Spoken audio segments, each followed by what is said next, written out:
Today is going to be a special episode once again, and we're going to be talking about some of the best films that are based on true stories.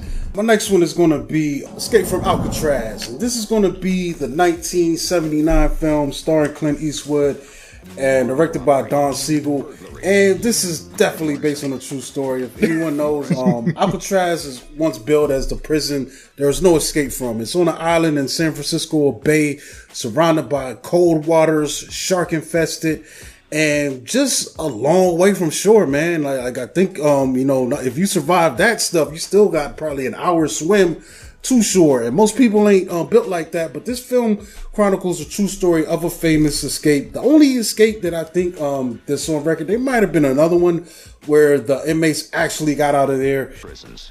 It's pretty cool, man. So we got our inmate Frank Morris, played by Eastwood, and he gets in his prison. He's got a life sentence, and after a while being in there and seeing the treatment from the warden and how it's designed to break inmates, I think there's a cool segment in there where one of the inmates is actually about to get out, and he basically he's been in there so long he don't know anything on the outside, and he takes himself out, which is crazy. And he's like, bro, I gotta get the out of here. I don't want to end up like that.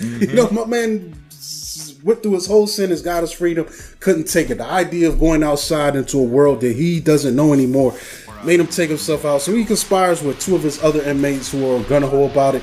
And what I like about this is we get the elaborate real life stuff. You can look this stuff up of what happened, man. These guys went so far as to make these paper mache forms of their heads and painted them flesh colored so it would appear when the guards were coming through doing their checks that they were laying in their beds. It looked like the actual head was there.